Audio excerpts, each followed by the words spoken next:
This evening I'd like to talk to you about what ADHD is and what it isn't. The first question is, what does it stand for? Well, it's Attention Deficit Hyperactivity Disorder. Is that the same as ADD, which is Attention Deficit Disorder? Well, probably they're mostly the same thing when we talk about them, although sometimes we see more of the attention problems, and girls are more apt to have attention problems without the hyperactivity. Okay? Whereas boys are more likely to have the hyperactivity problem along with the attentional problem. So some kids, we really want to emphasize the H. That's the ones bouncing off the walls, ADHD. And other kids, we think, well, this is more of an attention concentration problem. It's important to understand that ADHD is a childhood disorder. That is, you don't acquire it in adulthood at some later time. The history always shows that there is some presentation of symptoms before age 7 and some impairment or difficulties that arise because of that. So it's not something you get or catch at a later time in life. Although we do see adults that have ADHD and struggle with it in their work or relationships. Well, if we go back to the history, we can see that there is a beginning to that in early childhood. ADHD is not caused by stress, although we have some evidence to show that children who have a chaotic and dysfunctional environment in very early life can actually experience an alteration of their brain so that they become more apt to have ADHD symptoms. Okay? So it's something that you can be born with, and so I've had mothers tell me, oh yes, I knew he was going to be hyperactive because of how active he was before he was born. And some children acquire it if they're in a neglectful, dysfunctional, and chaotic environment. Okay? The main symptoms of ADHD, well, they are inattention, impulsivity, and hyperactivity. Problems with inattention can be observed, difficulty remaining on task, difficulty organizing homework or chores, rushing through work carelessly, forgetting things, losing books, papers, toys, and everything else.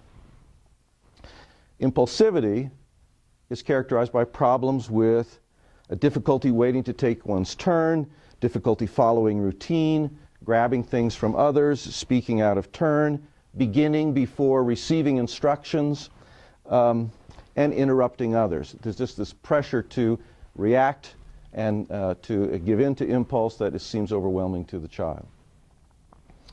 Hyperactivity. If you've ever seen a truly hyperactive child, I do not have to tell you what that is. Okay?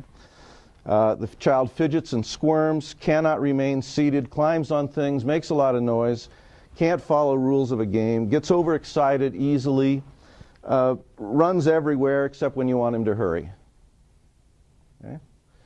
So, do children grow out of it? We used to tell parents that as the nervous system matured, that they were likely to see an improvement or an end of ADHD symptoms. That doesn't seem to be so true anymore.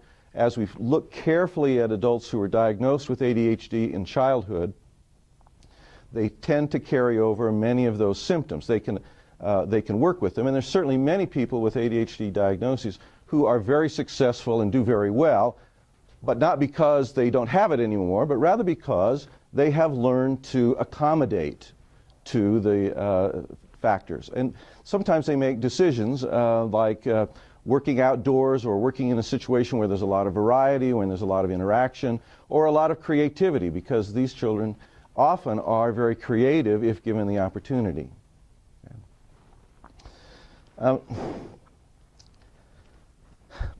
Adults have learned to arrange the conditions sometimes so that they get the most concentration that they can manage, and that might mean a quiet place and an iPod in the ears that allows them a kind of distracted or noise that then they can concentrate with everything else blurred out.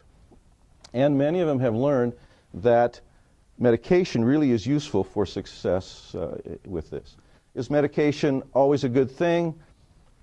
Well, you'd have to talk to your pediatrician or doctor about that, but my opinion is, since with these medications you get a quick response, if it's going to work at all, you're probably going to know within a few days. And so you probably have little to lose by checking it out and seeing if it might be helpful. But medication is not the whole answer. It never is. Everybody has to change to deal with ADHD when the diagnosis is made.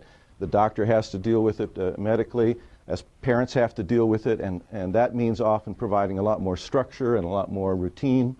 The teacher has to react to it, again, by providing structure, by providing a learning atmosphere that is possible for the child, and the parents have to learn to communicate with the school. All of these things need to happen in order to effectively deal with the child. So.